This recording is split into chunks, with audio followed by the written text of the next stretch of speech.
आइ अनजालि नै नोंहाबो भट होनो मोनसिगोन भटार कार्ड सफैबाय नंगौ नामा आफा आं बिराद गोजोनबाय ओहै मोजां लिडार सायख'नो थाखाय आंहाबो बिबान मोनबाय आइ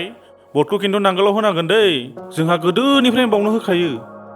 माने आफा भटखौ नांगोलावनो होथारनांगौ नामा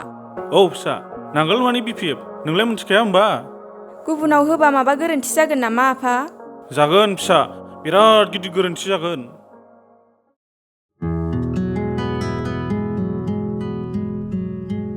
एबारावबो UPPL पार्टिखौनो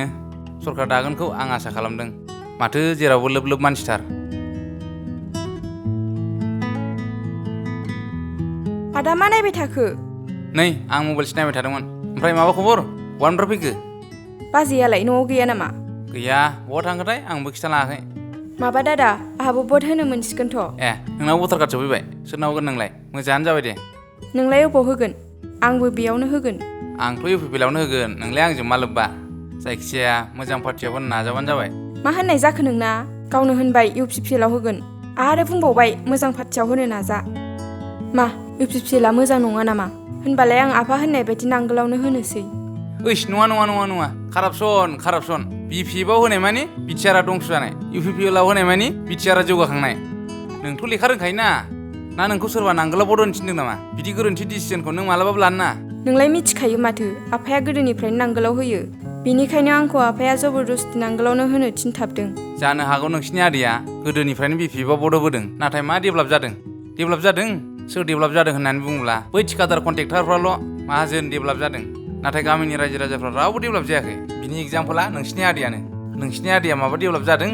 नोंस्रा माबा माहाजोन जादों नोंमारगौ आदा आंबो गोदोनिफ्रायनो नुबोगासिनो दङ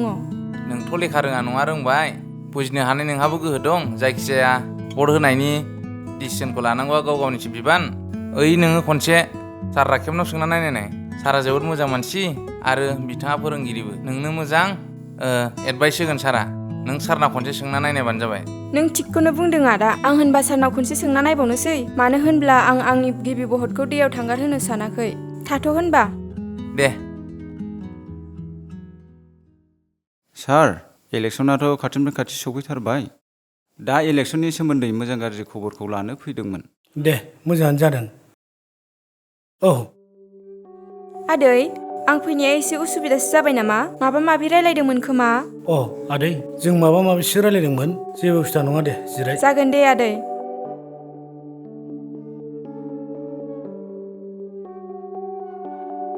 मानोबा फैब्रबदोंमोन आदै आं नोंजों मोनसे गोनां खोथासो सावरायनो फैदोंमोन देलाय बुंलाय मा खोथा माने आंना भटार कार्डआ एप्लाइ खालामबाबो फैयाखैमोन नालाय दिनैसो सफैबाय सफैबायबाथ' मोजाङानो जाबाय दे माने आं सान्दों आदै गिबि खेब भट होगोन नालाय जाहाथे आंनि भटआ गोरोन्थि पार्टिनाव गोग्लैया बेखौनो आं एसे सावरायनो फैदों आदै नों जोबोद मोजां खोथाखौनो सानदों आदै अब्ला आं बबे पार्टियाव भट होबा मोजां जागोन आदै नों भटखौ बबाव होयो होआ आं मिथिया नाथाय आं मोनसे खोथाखौ बुंगोन दिनै UPPL BJP आरो BPF बे मोनथाम पार्टिया गोहोम खोख्लैगोन नंगौ नामा आदै आदै दिनै बिटिआरआव एबा BTCआव कन्टेस्ट हिसाबै UPPL आरो BPFआ दं आरो बेखौ गोनो गोथो खालामनानै अर सुनानै होग्रा गुबुन पार्टिफोरबो दं BPF पार्टिया 19 बोसोर सरकार सालायनानै गोबां हाबाफोरखौ मावफुंजोबनो हायासै गावसिनि पार्टिनि लाबालाबनि थाखायल' मावलांबाय नाथाय UPPL सरकारा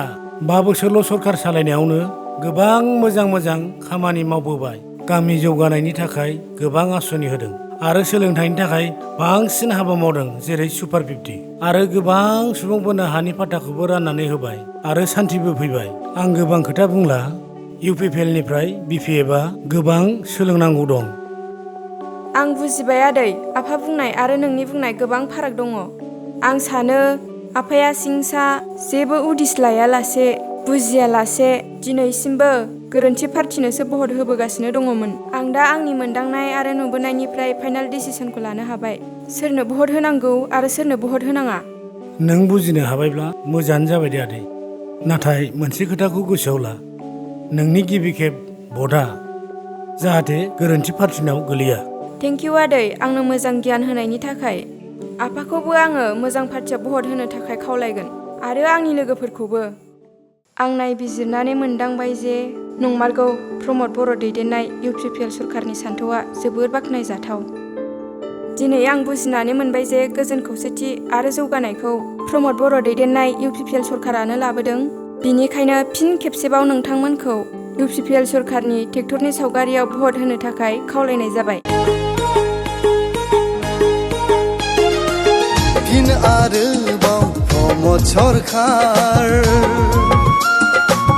रायजो राजाफोरनि दरखार। फिन आरोबाव UPPL सरकार